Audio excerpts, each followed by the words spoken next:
And don't talk to me about trust. I don't like it. You know what? You should listen to your wife, man. She's right. You are a man. Come here, give me a kiss. Come here. Come here. Who put this thing together? Me! That's who! What's going on, family? It's your boy C-Mo, the C Mitchell, checking in with another episode of the Falcons Bird Bath, brought to you by Point Game Official. Shout out to our loyal subscribers and guests who check in with us weekly. And real quick, before we get started, I want to ask you guys a question of the day. Do you think Kyle Pitts will go over or under 700 yards receiving? At the moment, Kyle Pitts is averaging 48 yards per game, which is good for 816 yards receiving on the season. So tell me in the comments below, do you think that Kyle Pitts will have over or under 700 yards this year? Me, myself, I'm going with the over on that one. Special shout out to the Silly Little Pitches, my fantasy football team. We're 1-1. And all my fellow fantasy football players, hit F in the chat for me. But the Falcons are also 1-1 going into week 3 against the Carolina Panthers. It's just 2 games, but so far, James Pearce Jr. is the 5th highest pressure rate in the NFL of any pass rusher with a minimum of 25 rushes. That's good for 24.1%. His 7 pressures are the second most by any rookie, just behind Abdul Carter. Now, there were a lot of naysayers who were very critical of the Falcons for giving up next year's first-round draft pick. Right now, so far, James Pearce Jr. looks like one of the biggest catalysts for the turnaround of the Falcons season this far. This team is playing with a whole different swagger and demeanor. James Pearce Jr. right here runs down J.J. McCarthy. This play in the pass, look at that athleticism, only becomes a 1-yard gain. That type of play in the pass would have been like a 5, 10, or 15. Now going into week 3, it's just 2 weeks, but the Falcons right now 10th in total offense, 20th in passing yards per game, or 21st with 21 points per game, while the Panthers are 29th with 16 points per game. Not the prettiest numbers. One thing I really want to bring your attention to is the turnover differential. The Falcons are 2nd in the league with a plus 3-point differential, while the Panthers are 28th in the league with a negative 3 turnover differential. This has been huge for the Falcons. It's been quite a while since the Falcons have been plus leading the league in turnovers. Good teams don't beat themselves, and they find ways to get turnovers. Now, first and foremost, let me say this is definitely a trap game for the Falcons. The Falcons have historically played up to their competition and played down to their competition. The hallmark of good teams is to beat teams that you're better than. Go out and destroy and demolish teams that you're better than. And the Falcons at times have not done that. Even though we're better than this team on paper, they're going to come out giving us their all. The Falcons have to make sure that they're not asleep at the wheel and that they come out with their full A game and put this team away. They have to make this a statement game. The Falcons are 2nd in total yards per game, as well as 2nd in points per game on defense, giving up only 14.5 per game.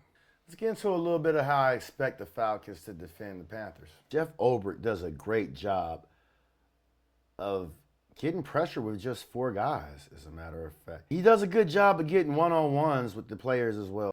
It's really hard for teams to be able to double them. A lot of that is by the looks that he brings up. If you look at this pressure look right here, they walk Nellis up right here. And it simulates that they're going to bring pressure, but they actually bring the blitz with Diablo over here. It creates and frees up Zach Harrison right here. Gives him a strip sack. Last year, playing against us, the Panthers ran the ball and did a lot of dinking and dunking to their running backs and got the ball to their tight end. In our second game, Bryce Young was able to use his legs a lot to extend plays, made plays with his legs, and was able to get the ball downfield.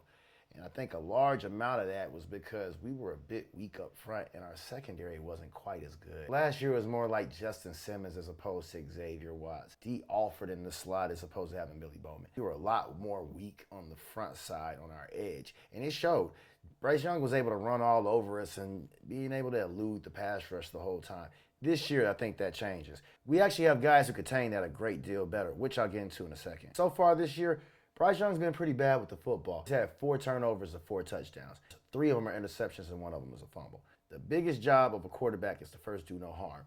And so far through the first 2 games, Bryce Young hasn't made really good decisions with the football. When he's under pressure, he's been bad.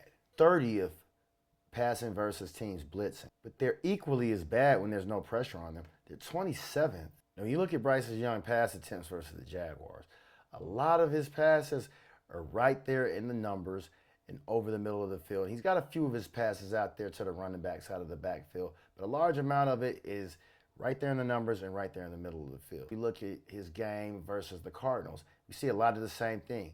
Passes over the middle of the field, right here in the numbers, and kind of out here a little bit in the flats somewhat, about maybe 5 to 10 yards downfield. His number one receiver this year is the rookie Mcmillan. He's a 6'5", huge target that has pretty decent speed for what he is. He takes a lot of his receptions and gets a lot of run after catch yards this year. As of right now, he's 8th in the league in receiving yards. Only gonna get so many plays from him. Panthers still like to get the ball out to the running backs, but right now we have guys who can go out there and cover the running backs out of the backfield in a way that we didn't have last year. Jalen Walker and Brandon Dorless right here. Getting penetration from up, reads that perfectly.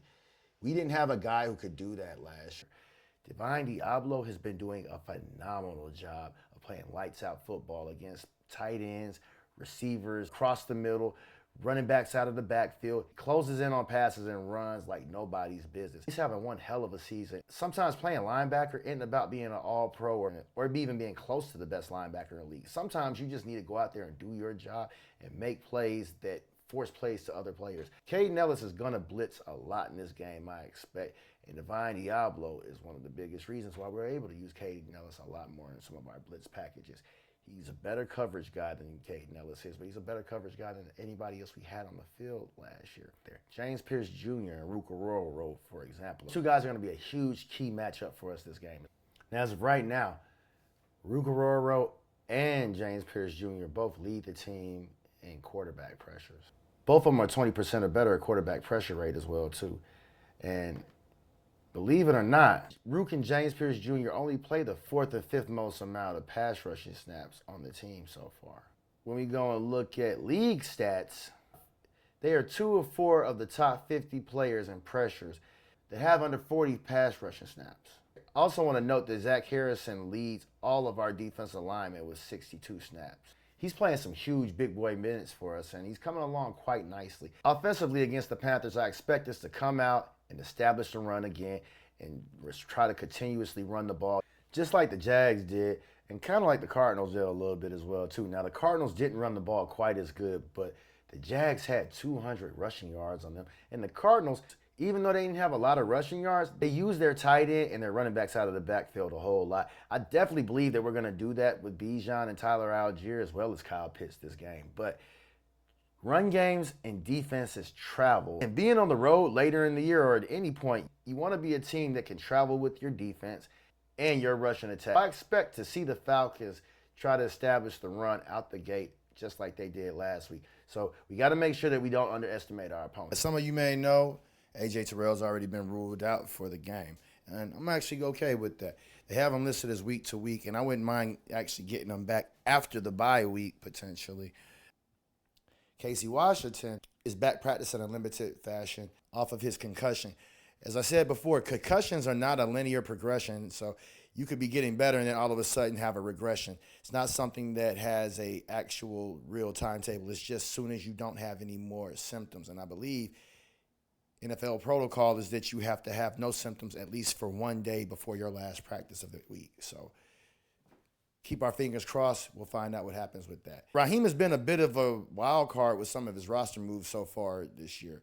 We remember they basically made their kicker change overnight while people weren't even looking. So on the Panthers side, Pat Jones is a guy that doesn't have any sacks yet. They'd definitely be hurting if he was down, but their defense isn't really helped out that much anyway. That great anyway. Bobby Brown is also one of their starters who could be down potentially and out this game. All right, fam, that's our show for today. If you made it this far and you hadn't already, hit that like and subscribe button. But like I said, there's not a whole lot of rocket science to this game. This is a team that we're much better than on paper, and we should definitely win. The Falcons just got to go out here and not fall into the same hole that they normally would fall into of a trap game. C-Mo to C. Mitchell, checking out for Point Game Official, the Falcons Bird Bath. Peace.